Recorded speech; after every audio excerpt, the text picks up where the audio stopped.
look at part 2 of this unit. I'll turn the lights down. The major topic in this part 2 that we didn't cover in part 1 is the concept of a tangent line and how it applies to this unit. Okay, I showed you guys this in part 1. I'm not going to reread all of it to you, but we did a lot of this already, and if you've been doing the textbook work, you've been experimenting with these ideas of central angles, inscribed angles, the idea of perpendicular bisectors and chords. These are all words and concepts that fit into this unit. To be honest, as a lot of you have seen, there isn't a lot of actual math to do in this unit. Your worksheets won't have a lot of scrap work on there. But what you do need to do is kind of grasp the concepts and know how to apply them to the problem. But what we're going to be looking at today that we haven't covered yet is this idea of a tangent and how it relates to the radius. Okay? So that's the missing piece that we haven't covered yet that I'm going to cover today. Okay, so for those who haven't heard of the term before, a tangent or a tangent line is a line that touches a circle at exactly one spot. Okay? The spot where it touches is called the point of tangency. So right there where it touches the circle is where the line would be defined as a tangent line. If you think of this like a tire on the road, it's the spot where the tire touches the road. Okay, that's sort of a hypothetical example kind of a thing. Okay, but that's what's called a tangent line.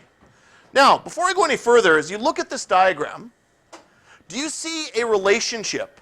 Do you see some sort of connection between the tangent line and the radius line? Tynan? The connection is that they connect. No, that's not what I was looking for. And what do you think? Where the radius line ends, the center of the tangent line begins. Yeah, that's also not quite what I was looking for. Think about the relationship between these two lines, and let me give you another hint. What would you imagine this angle is right here? 90. Right. It is a 90-degree angle. Shh. Guys, big room way over there where you guys can have a conversation where I won't interrupt you and you won't interrupt me. Feel free to go there. Your mark will be probably comparable if you go to that room. Other than the absence on your attendance, it won't matter at all. Please don't speak while I'm having a conversation. You're disturbing the other children. All right.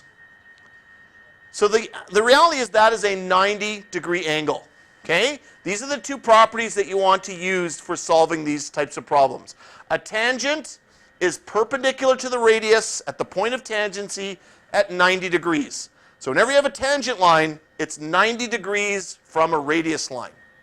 What that also tells you is that if you draw a chord off of a tangent line at 90 degrees, it will always pass through the center. It has to. That's the way it works. That chord will be a diameter. Okay, it'll be a diameter line. Okay? So this gives you some sort of strategies that you can use when looking at these types of circle problems. But you're going to have to practice them to really grasp what kind of questions come at you. Okay, let's wrap up the unit. The unit on circle basically taught you these basic facts. A circumference, the outer edge of a circle. Okay? The arc, a portion of the circumference, a small portion of the circumference. A radius, a line from the center to the edge of the circle. A diameter, a line going from one edge of the circle to the other that goes through the center.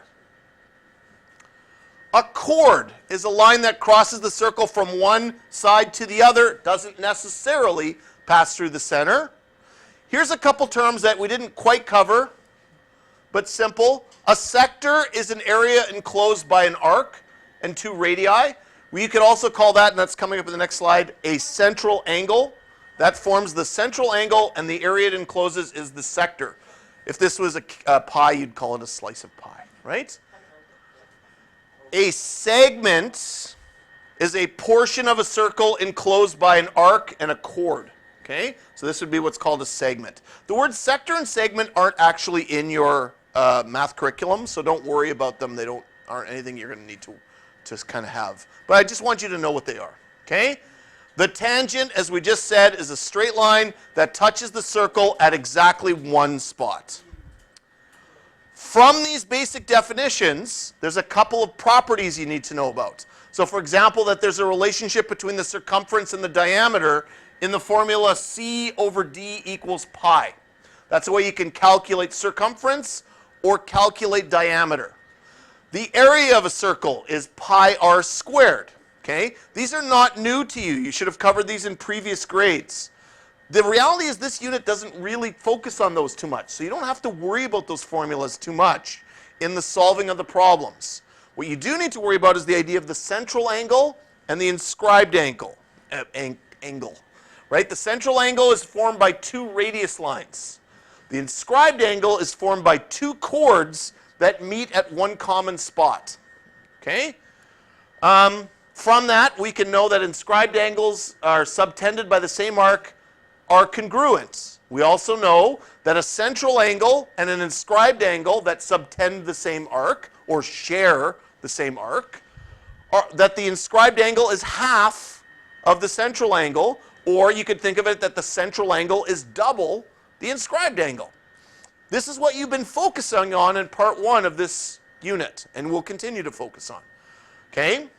A tangent to a circle is perpendicular to the radius at the point of net tangency at 90 degrees. And a chord drawn perpendicular to a tangent, okay, at the point of tangency will be a diameter line that travels through the center of the circle. Okay, that's the content of the unit. Let's throw up 2 quick examples to see how you could solve this. So here's the example. It shows the circle, okay, and I'm just going to switch this over to something I can draw on. Okay, so here we go. So it's a little hard to see in the yellow. Okay? We have line AB. That's this line. From A to B. It's tangent and touches the circle at point D. Right there. Okay? So this is the second complaint now I've gotten about you 3 guys. I want you 3 guys to move, 1 here, 1 there, and one of you stays back there. I don't care who, but you're going to move right now. Okay? And that will be the remainder of the period if you could just stay in those spots. Okay? Now, we have a line BE. So that goes from spot B to spot E. Now that's a weird line. It goes not only through the circle, but it goes beyond the edge of the circle. This is an example from your textbook. I didn't come up with this one, so I wanted you to sort of be aware of the kind of problems they could put forward towards you. Now it says the line BE contains the line F to E. So it has 2 lines together there. And then it tells you that angle ABE, so ABE, that little angle right there, is 50 degrees. What it asked for is the measure of angle BDC. So it's asking you for this angle right here. How do we approach this type of problem? Nope, that doesn't solve for angles. Okay? But that's actually a good point. If the question is asking you for an angle in these circle type problems, chances are you're going to use that thing with inscribed versus, so you got the idea of inscribed versus central.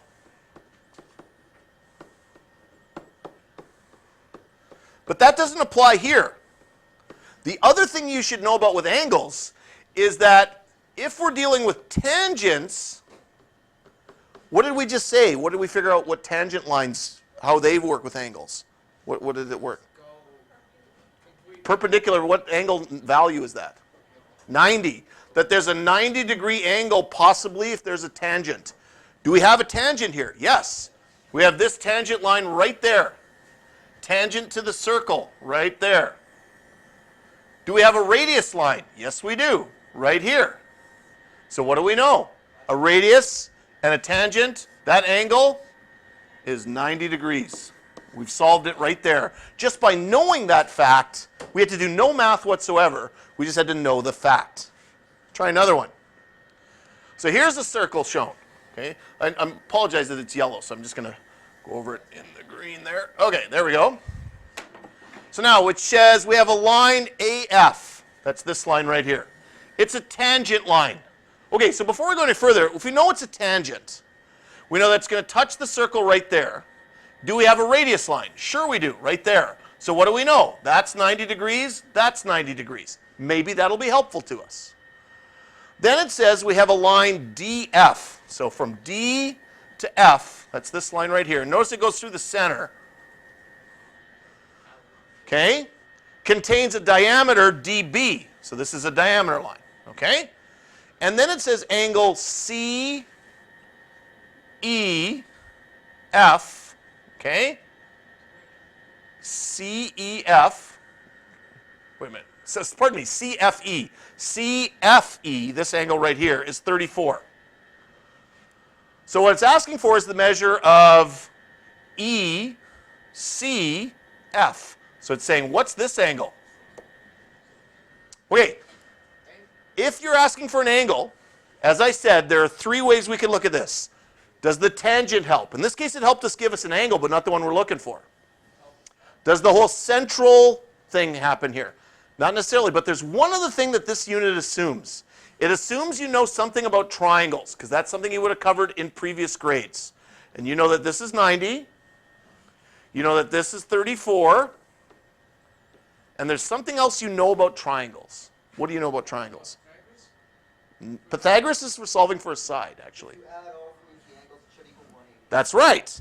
If you'd say 180 equals this angle, 34, plus this angle, 90, plus this angle, which we don't know. We don't know what that angle is.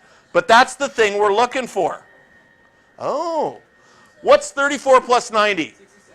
No. 34 plus 90 is 124. No, and then 124 plus 66. Right.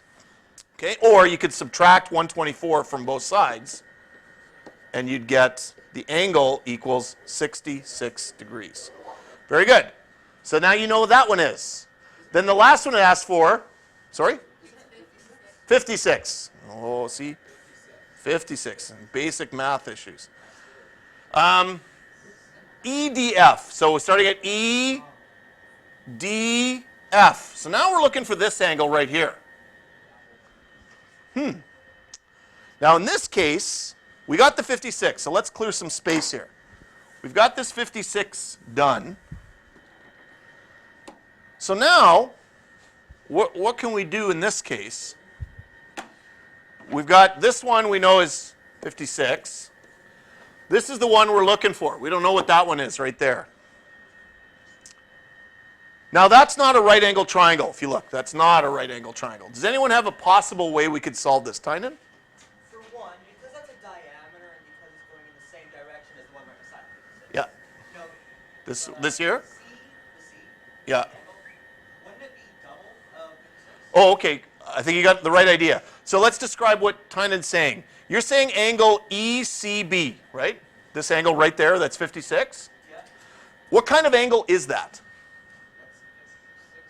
Is it, let's be more specific, is it a central angle or is it an inscribed angle? Simon? Right.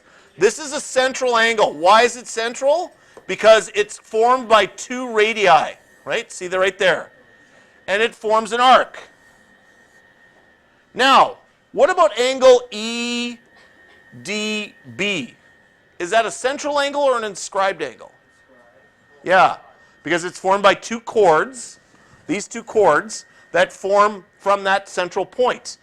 Does that inscribed angle share the same arc as the central angle?